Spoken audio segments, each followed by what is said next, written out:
नमस्कार. आज आहे 26 जुलै 2025. तर आजपासून तर परत एक खास करून शेतकऱ्यासाठी अंदाज देणार आहे. तर खास करून काय करू तर आपण सुरुवात उत्तर महाराष्ट्राकडे करू. काय झालं, उत्तर महाराष्ट्राकडे काही भागामध्ये पाऊस पडले नाही. तर उत्तर महाराष्ट्रातल्या शेतकऱ्याला सांगू इच्छितो की 26, 27, 28, 29 जुलैपर्यंत नंदुरबार जिल्हा, धुळे जिल्हा, नाशिक जिल्हा, चाळीसगाव तालुका, तिथे रावेर, चोपडा, जळगाव जिल्हा,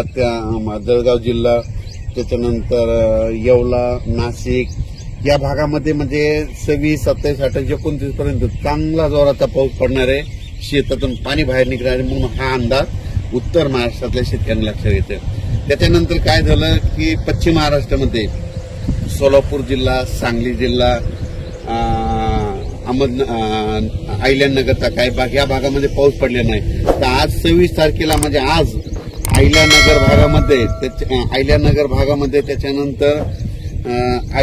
भागामध्ये त्याच्यानंतर सोलापूर जिल्ह्यामध्ये करमाळा तिकडल्या भागामध्ये सोलापूर जिल्ह्यात खूप ठिकाणी आज बऱ्याच म्हणजे दुपारनंतर जोराचा पाऊस सुरू होईल. रिमझिम काही ठिकाणी रिमझिम पडेल, कुठून शेतात पाणी निघेल म्हणून पश्चिम महाराष्ट्रातल्या शेतकऱ्यांनी हा अंदाज लक्षात घ्यायचा. त्याच्यानंतर आपण मराठवाड्याकडे बोलू. मराठवाड्याकडे सांगायचं झालं तर लातूर जिल्हा, धाराशिव जिल्हा, बीड जिल्हा, परभणी जिल्हा, जालना जिल्हा, संभाजीनगर, नांदेड, हिंगोली या जिल्ह्यामध्ये म्हणजे आज 26, 27, 28 पर्यंत चांगला दुपारनंतर जोरजोरानं पाऊस येईल. सरी येत राहतील, जोराजोरानं पाऊस येईल, पुन्हा मग कमी होईल, पुन्हा रिमझिम येईल. पण 28 तारखेपर्यंत मराठवाड्यामध्ये ह्या 5-7 जिल्ह्यामध्ये पाऊस 28 तारखेपर्यंत चालू राहणार आहे आणि 29 नंतर सूर्यदर्शन होणार आहे. त्याच्यानंतर काय करू, पूर्व विदर्भाकडे. पूर्व विदर्भामध्ये वर्धा, नागपूर, भंडारा, अमरावती, अकोला, बुलढाणा, त्याच्यानंतर वाशिम, यवतमाळ या भागामध्ये 26, 27, 28, 29 तारखे 1-2 तारखेपर्यंत ह्या पट्ट्यामध्ये पूर्व विदर्भामध्ये ह्या भागामध्ये पाऊस असणार आहे म्हणून हा अंदाज लक्षात येतात. विदर्भातला पाऊस जरा 1-2 तारखेपर्यंत तिकडे मुक्कामात राहणार आहे म्हणून विदर्भाच्या शेतकऱ्यांनी हा अंदाज लक्षात येतात. थोडंफार काय होईल 28-29 नंतर ऊन पडन, पण थोडा पाऊस विदर्भात ते चालूच राहणार आहे म्हणून हा अंदाज लक्षात येतात. त्याच्यानंतर काय सांगायचं झालं तर पूर्व विदर्भ, पश्चिम विदर्भ, दक्षिण महाराष्ट्र, उत्तर महाराष्ट्र, कोकणपट्टी, खानदेश सगळीकडे आज म्हणजे असा रिमझिम पाऊस सुरू होईल. कुठं जोरात येईल, पुन्हा कमी होईल, पुन्हा जास्त होईल, पण हा पाऊस पडतच राहणार आहे. आणि कोकणातला पाऊस मात्र जोरानं पडणार आहे हे म्हणून लक्षात घ्यायचं.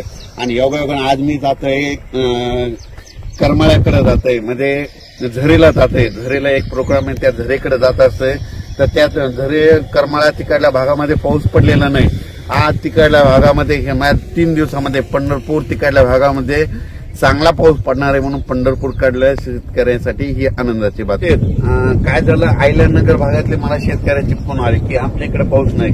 तर त्यांना मी कालच काय झालं, एका सुरेश चव्हाण मित्र आहेत म्हणून त्यांना एका मध्ये सांगितलं तुमचं श्रीरामपूर, शिर्डी, राहता, गंगापूर, वैजापूर, नेवासा, राहुरी ह्या भागामध्ये आज चांगला पाऊस पडणार आहे. म्हणजे आता सुरू झालेला असेल पण दुपारनंतर आणखी जोराचा पाऊस पडणार आहे म्हणून अहिल्यानगर भागातल्या सर्व शेतकऱ्यांनी हे अंदाज लक्षात घ्या. काही चिंता करू नका. तुमच्या अहिल्यानगर भागामध्ये सगळीकडे आज उद्या परवामध्ये 26, 27, 28 पर्यंत चांगला पाऊस पडेल. शेताच्या पाणी बाहेर निघणार, तुमचं पीक मात्र जे सुकायले त्याला जीवदान भेटणार आहे म्हणून हे अहिल्यानगरच्या खास करून शेतकऱ्यांनी अंदाज लक्षात घ्यायचा.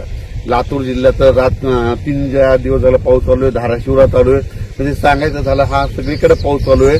फक्त पडला नव्हता फक्त अहिल्यानगर भागात, रावेर इकडे, चोपडा, यावल त्या भागामध्ये नव्हता. तिकडे देखील पाऊस सुरू झालाय म्हणून राज्यात आणखी 28 तारखेपर्यंत आहे. त्याच्यानंतर 29 तारखेला सूर्यदर्शन होईल काही भागामध्ये. 30 तारखेला आणखी चांगलं सूर्यदर्शन. त्याच्यानंतर 11-12 ऑगस्ट पर्यंत पुन्हा हवामान कोरडं राहील. मग ते काय होईल, 10 दिवस विश्रांती जाईल. शेतकऱ्यांनी काय करायचं, ऑगस्टच्या 10 पर्यंत तुम्ही तुमचे शेतीचे कामे करून घ्या. 12 ऑगस्ट म्हणजे ऑगस्टच्या दुसऱ्या आठवड्यात परत एकदा चांगला असा मोठा पाऊस येणार आहे म्हणून हे अंदाज लक्षात घ्या.